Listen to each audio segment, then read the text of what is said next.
بسم الله الرحمن الرحيم. السلام عليكم ورحمة الله وبركاته. How are you, my students? I hope that you're happy and healthy and ready for today's lesson, which is Unit 3, Pairwork, which means from the name itself, pair work. You'll be working with one of your friends or one of your colleagues in answering questions that we have today. But before we do that, please open your workbooks, page 101, exercise A here. Complete the sentences with the words from the box. So, again here, exercise A, complete the sentences with the words from the box. So you can see here the words abstract, adapted, affectionate, bond, duration, embraced, pampered, released, and residence. And you notice here, affectionate is already taken by the example here. Birds can be very affectionate towards their babies. They sit close to them and feed them until they are ready to leave the nest. Again, the example here, birds can be very affectionate, emotional towards their babies. They sit close to them and feed them until they are ready to leave the nest. So the correct answer here is obviously affectionate. So number one, when I go to college next year, I'm hoping to get an on-campus word here because I want to live near all the other students. Again, when I go to college next year, I'm hoping to get an on-campus something here because I want to live. Notice the key word here, live, near all the other students. So what's the answer here? Is it abstract, adapted, bond, duration, embraced, residence, released, and pampered? And notice here the key word live. He wants to live near his friends. So he wants to live someplace. So what's the correct answer here? What's the word that means something that you live in? So let's see, the correct answer here is residence. Residence is the place that you live in. So when I go to college next year, I'm hoping to get an on-campus residence. Why? Because I want to live near all the other students. Number two, today he's going to get himself he's going to get his hair cut and his thobe cleaned and starched. So today he's going to get himself totally what? He's going to do something. What's he going to do? He's going to get his hair cut and his thobe cleaned and starched. So he's taking care of himself on that day. So today he's going to get himself totally, very good, totally pampered, extra care. He's going to get his hair cut and his thobe cleaned and also starched. So continuing here, number three, I prefer art that shows animals and scenery to art. So another kind of art here. I prefer the art that shows animals and scenery to art. I like to know what I'm looking at. So again, I prefer art that shows animals and scenery to something else here, art. Why? Because I like to know what I'm looking at. So what other kind of art that when you see it, you don't know what you're looking at? What do we call it? Most of the time, people don't know what they are looking at. Yes, very good. We call it abstract art. So the answer here, I prefer art that shows animals and scenery, something obvious here, to abstract art. Abstract art. Why? Because I like to know what I'm looking at. Number four, the baby birds will be into nature again after they learn to fly. We must be sure they will be able to survive out in the wild. Again, the baby birds will be into nature again. Into nature again.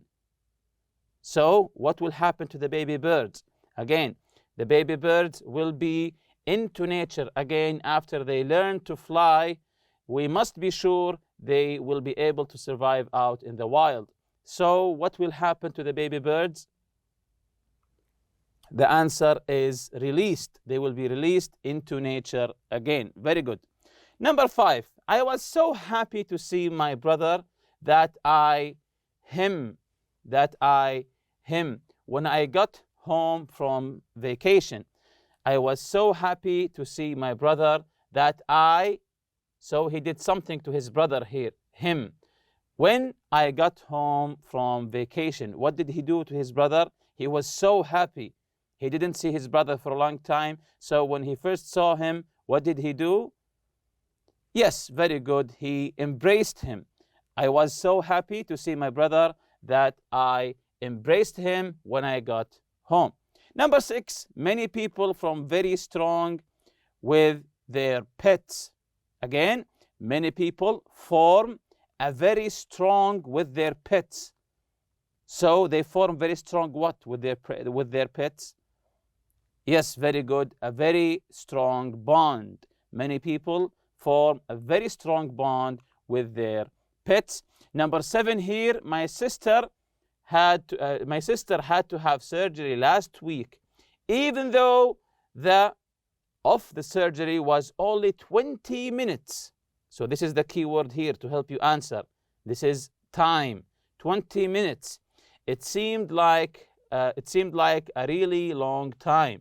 Again, my sister had to have surgery last week, even though the surgery was only 20 minutes time. It seemed like a really long time. So what's the answer here?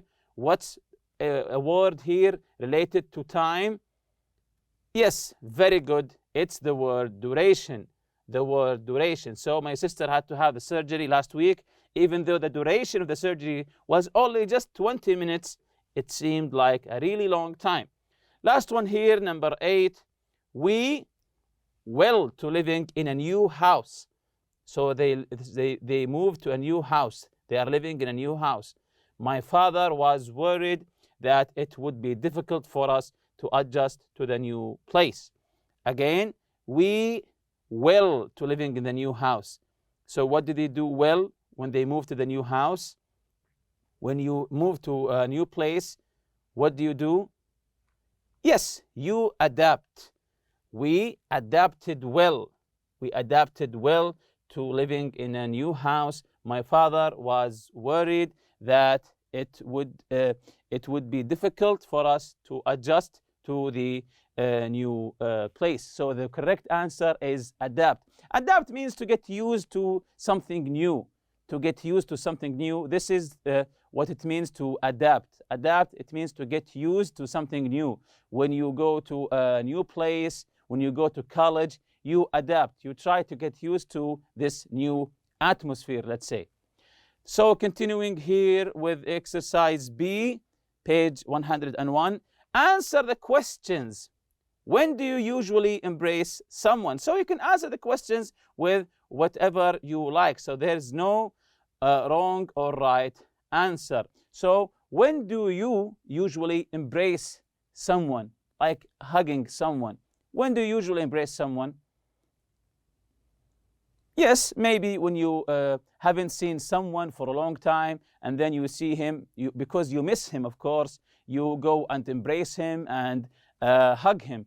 So the first one, the people often embrace when they say hello or goodbye. So when you greet someone or when you say goodbye to them, you embrace them. Or as we said before, when you haven't seen them for a long time, when you want to greet them, you hug them and embrace them. Number 2, who do you know that is affectionate? Describe him or her. Do you know someone who is affectionate, really caring? Do you know someone? Yes, very good. Usually mothers are very affectionate. So try to describe something that your mother or father do because he or she is affectionate. For example, here I said my mother is an affectionate person. She is always hugging me and my sister.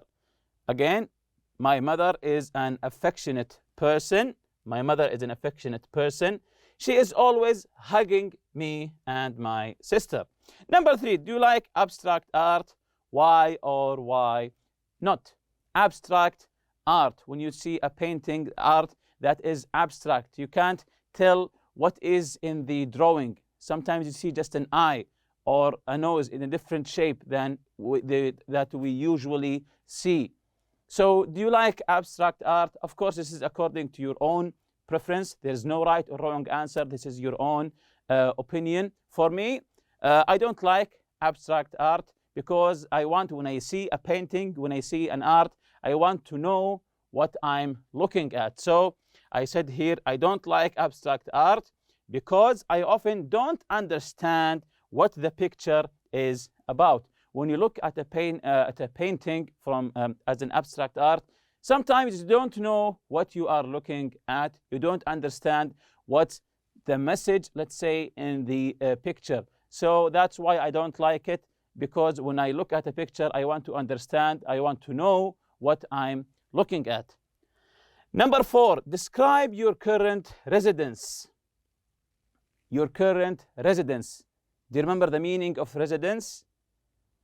Yes, very good. It's the place you are staying in, whether it's a small villa, a house, an apartment. So describe your current residence. For example, here I said, I live in a small house with my family. This is me, of course. I live in a small house with my family. So describe your own residence, whether it's an apartment, as you said before, or a small house, or maybe even a big house. So this is question number 4, describe your current residence. As I said, I live in a small house with my family. Jumping on to the revision of what we previously took. If you remember, we talked about animals. Do you have any interesting experiences you've had with pets or animals you've seen in the wild or in a zoo? And what's this animal here? Yes, very good. It's a panda. What's this one? It's white. Yes, it's polar bear. And this one, this animal here with the long neck, what do we call it? Very good. It's a giraffe. And this one, of course, we all know it. It's a monkey. So you remember this lesson, we talked about animals. And if you remember, the theme of this unit is animals. And we indulged in animals. Do they communicate? Do they laugh? And so on. So the question here, do you have any interesting experience with animals as pets or in the zoo? Have you ever gone to the zoo? If no, I advise you to go to look at different animals. So this is the lesson from previous lecture, and here's the first article. If you remember, the Groundhog Day, this groundhog who knows when winter or spring is coming. And this is the Coco, the gorilla. The Coco was famous gorilla who used human sign language. So the gorilla knows how to make a sign language. Coco was taught sign language by psychologist Penny Patterson when Coco was just a baby. So from she was just a baby, the psychologist tried to teach her how to make sign signals. Also here, this cat, we called it a mouser from the name itself, a mouser. A mouser is a cat that is kept for the purpose of catching mice. From the name itself here, mouser, the purpose is to catch mice. This is, let's say, a fancy cat because it's in England and there has been a mouser at the Prime Minister residence. Where did the cat live? It lived in the Prime Minister's residence. Residence here, the place where someone lives. That's why we called it a fancy cat or royalty, let's say, because it's living in the Prime Minister residence just to catch mice. Then we talked about this lion, and one day in 1969, John Randall and Anthony Burke saw real live lion cub. Cub, it means a small or baby lion. A live lion cub. A cub is a baby lion in a London department store window. Then they released it. Then they came again. 1 year later, they thought that the lion wouldn't recognize them, but he did. So these are today's objectives.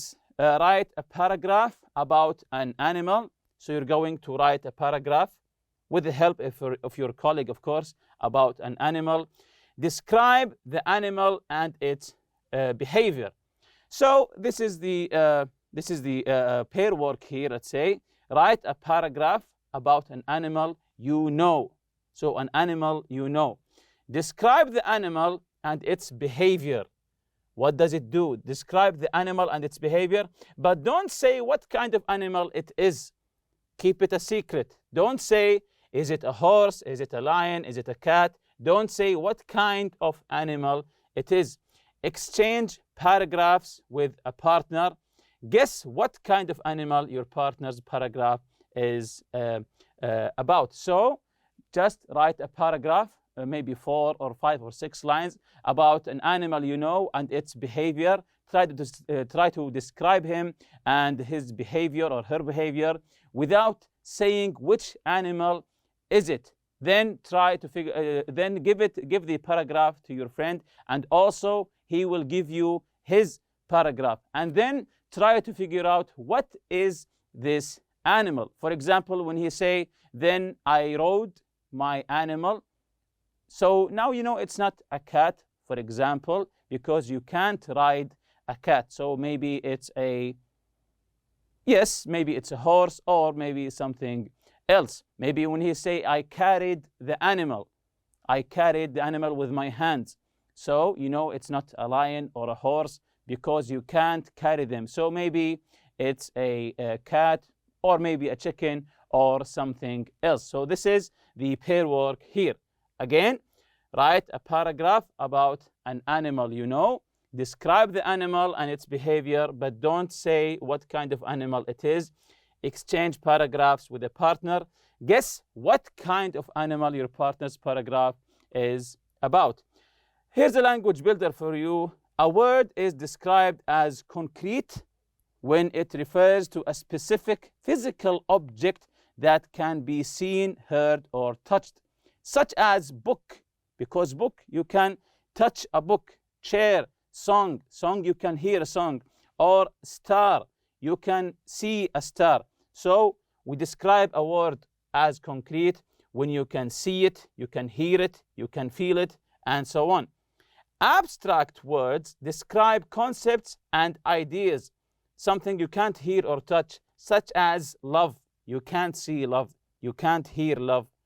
Freedom, hope, and hate. So these words called abstract words. These are things that cannot be seen, touched, or heard. So concrete words, a word that you can see, hear, or touch, like a book. Abstract words that you cannot see, touch, or hear, like love or freedom. Another fun fact here, groundhogs are furry brown rodents that weigh between 9 and 11 pounds. That's 4 to 5 kilograms. They can climb trees, and they're good swimmers. They live underground and hibernate during the winter. This means they go into a very deep sleep. This is what's meant to hibernate, to go into a very deep sleep, similar to a coma. For the winter months, they eat the leaves of grass and other plants, as well as seeds and roots. So this is an interesting information about groundhogs. And with that, we reach the end of this lesson. See you next lesson, inshallah. Subhanakallah wa bihamdik. أشهد أن لا إله إلا أنت أستغفرك وأتوب إليك. السلام عليكم.